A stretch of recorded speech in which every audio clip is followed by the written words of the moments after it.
Okay, let's dive straight into a genuinely puzzling success story today. One that really turns conventional wisdom about fashion, pedigree, and business completely on its head. We are talking about Tommy Hilfiger. Exactly. A brand that's just synonymous with global American style. I mean, it was acquired by PVH back in 2010 for almost $3 billion. It's a remarkable valuation, especially when you consider where he started. The puzzle you mentioned is crucial here. It is. Hilfiger never graduated from fashion school. He had no elite training, zero designer pedigree. The common belief is that to build a billion-dollar fashion empire, you have to be forged in the fires of like an exclusive design academy. Right, that's the playbook. Yeah. But the sources we've gathered for this deep dive, they tell a completely different story. This isn't really about genius talent. No. It's an examination of ruthlessly effective strategy and consumer psychology. We're looking at the data to understand why Tommy Hilfiger succeeded on such a massive scale, despite lacking what's often seen as the entry ticket. Exactly. This just breaks the belief that technical mastery has to come before you even enter the market. Our sources make it so clear. Hilfiger won because he focused on understanding customers, culture, and branding psychology. He recognized that strategy often trumps technique. In modern capitalism, absolutely.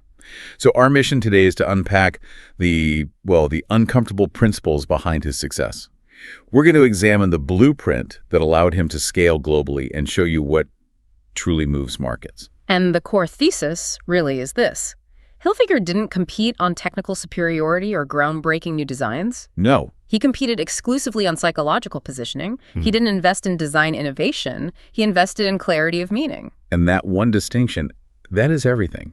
It reframed his entire business model from the ground up. It really did. Okay, so let's unpack this core idea. Okay. Hilfiger fundamentally redefined what the customer was, spending their money on. He understood that people don't pay premium prices for, say, thread count or fabric quality.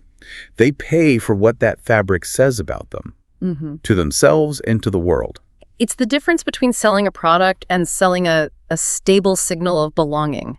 Hilfiger's first education wasn't in some sketching atelier. Not at all. It was running a small jeans store. He was on the floor, watching customers, and he recognized that the unconscious question they were asking was never, is this garment technically innovative? No, it was, is this who I want to be? Does this identity fit me? That's it. Such a powerful insight. He built the brand around a specific, easily digestible identity, modern, clean, confident American aspiration. You can see it in all the visual cues, right? The clean silhouettes, the constant use of red, white, and blue. Yeah. It was familiar enough to feel accessible. But just aspirational enough to justify that premium price. He wasn't defining fashion. He was defining belonging. So he was running an identity-first business model. Yes.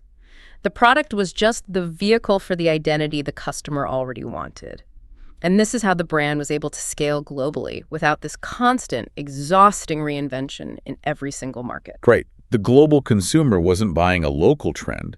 They were buying a universally recognized, consistent signal of American confidence. Which brings us to a really fascinating point about the whole fashion world. In an industry that is completely obsessed with constant seasonal change. I mean, the entire concept of fashion is built on novelty. He committed instead to radical consistency. Yes, and what a strategic anchor that turned out to be. His visual language, it barely changed for years. The same signature logo, that recognizable color palette, the classic American silhouettes, these weren't creative limitations. No, they were strategic assets. They're designed to compound recognition over time. But wait, if he won by being consistent, wouldn't critics argue he was just afraid to innovate? Doesn't that formula eventually lead to, market stagnation, especially in fast-paced retail? That's the critical challenge he faced. And it's where his strategic genius, I think, really lies. Consistency might look creatively cautious on the surface. But psychologically, recognition compounds way faster than novelty. Every single time you see that clean logo, the association gets stronger. Consistency turns familiarity into deep-seated trust. I see. So if we look at that almost $3 billion valuation PVH paid, they weren't paying for his latest runway show. Not at all. They were paying for predictability. They were rewarding durable demand. Investors value predictability. Creative reinvention attracts buzz, sure, but it also introduces volatility. Hilfiger delivered predictability and stable demand. He won not by being the most original designer, but by being the most recognizable. And by staying that way long enough for that trust to translate into serious financial gravity. So the uncomfortable truth here is that money follows clear identity far more reliably than it follows technical skill. That's the takeaway. Okay, moving on. We need to talk about where he actually earned his education. Before Hilfiger was a designer, he was a merchant. Right. He replaced that theoretical training of fashion school with something, well, arguably far more robust, unfiltered, real-time market data from the shop floor. This takes us back to his early venture, People's Place, a small retail chain in upstate New York. It sounds kind of glamorous now, but it ultimately collapsed into bankruptcy in the late 70s. Wow. And while that must have been devastating at the time, our sources highlight that this was his most valuable classroom. Okay, but how does a devastating failure become a classroom? Because that bankruptcy provided unfiltered, high-pressure data that a design school just can't replicate. Retail taught him the mechanics of human behavior, how customers make buying decisions in seconds, how shelf placement affects impulse, the immediate emotional impact of price, and the really uncomfortable truth that trends start in real lives, not on high fashion runways. So instead of just treating it as a failure, how did those chaotic shop floor lessons translate into the design choices he made for the new brand? I mean, can we actually see the DNA of that bankruptcy and the $3 billion success later on? Absolutely. The DNA is customer-centric strategy. Most formally trained designers, they design first, they perfect the product, and then they just hope that demand follows their art. Right. Hilfiger reversed the process entirely. He observed existing demand, and then he designed around it. His clothes were designed for rapid retail turnover and maximum visual impact. Not for critical praise. Not at all. He was treating fashion as a behavioral business, not some art competition. It's a radical strategic reversal.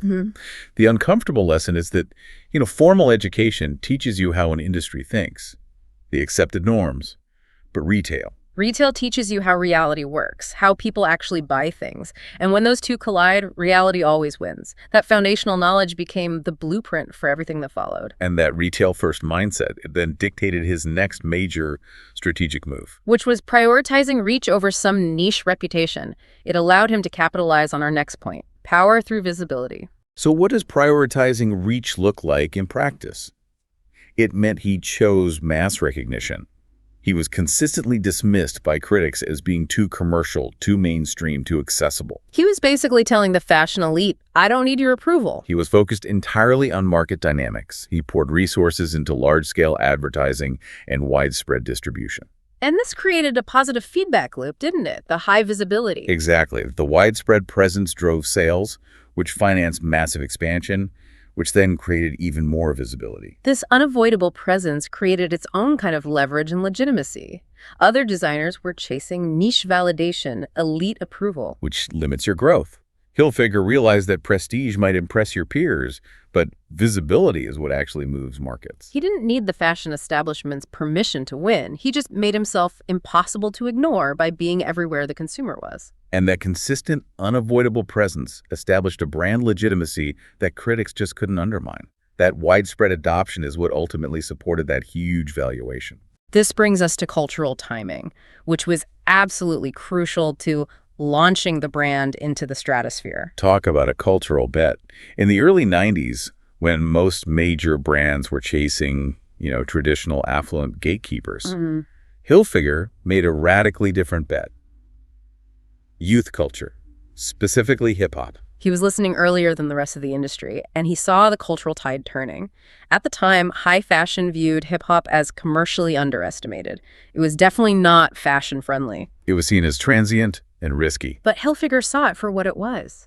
The authentic, emerging cultural language of a generation. Which leads us directly to that legendary moment. Snoop Dogg. Snoop Dogg's appearance on Saturday Night Live wearing oversized Tommy Hilfiger gear. I mean, what a monumental visual cue broadcast to the whole nation. And this is where his strategy of restraint, which he learned from his retail education, became so key. This was not a traditional corporate endorsement deal. No, this was cultural adoption. Hilfiger allowed the culture to take ownership of the clothes. He let them shift the brand from just preppy American to something more aspirational American. How important was that restraint, though? If he had immediately tried to monetize it or over-engineer the marketing, wouldn't it have risked looking corporate and just losing all that authenticity? Absolutely. He positioned the brand close enough to be adopted naturally without trying to control or sanitize the movement. And that restraint created authenticity at scale, which is impossible to buy. The logo traveled faster and deeper through culture than any traditional paid campaign could ever manage. The clothes became part of the story the consumer was telling about themselves, not a story the brand was telling about the clothes. The deeper truth here is profound for anyone building a business. Brands don't grow by speaking louder than culture. They grow by listening earlier and by showing genuine respect for the movement. He didn't predict the movement, he just positioned himself to be a willing participant. And finally, we have to return to the failure that paved the way for this entire empire. We often romanticize learning from failure, but Hilfiger's early collapse with People's Place was essential. It was the entry fee for playing the long game. Okay, wait, a bankruptcy. How does a failure, which must have been just devastating, translate into a positive entry fee? Because it taught him systems, not just concepts. That bankruptcy taught him restraint, it taught him capital discipline, and it hammered home the lesson that talent doesn't protect you from bad systems. Only strategy does. Only strategy does. You learn which levers actually move the business forward and which are just vanity metrics. And when he built the next brand, that lesson manifested in disciplined, paced growth. Right. The investors who valued the company at nearly $3 billion weren't just buying a famous logo. No, they were buying a proven, robust system that had survived the ultimate test of reality and scaled sustainably. Failure is only valuable if it forces you to implement a new, better strategy for the next build. That's the final uncomfortable truth. Failure isn't a setback. It's simply the entry fee for anyone serious about playing the long game and building something durable. So let's synthesize this lesson for you, the listener. The key takeaway is not the shallow point that you can succeed without a degree. That's just the headline. Yeah. The real success came because Hilfiger replaced formal education with years of granular observation, deep cultural awareness, and immense strategic restraint.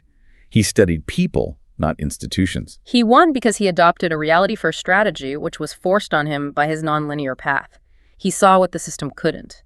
Value, especially value that commands $1 billion valuation, is created where culture, clarity, and relentless consistency intersect. The lasting insight here is that you don't need permission from established institutions to build something valuable.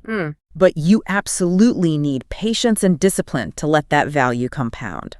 He stayed consistent long enough for identity to turn into trust, and trust into massive scale, and scale into a multi-billion-dollar enterprise. This whole story just reframes the question of success away from credentials and towards tangible market impact.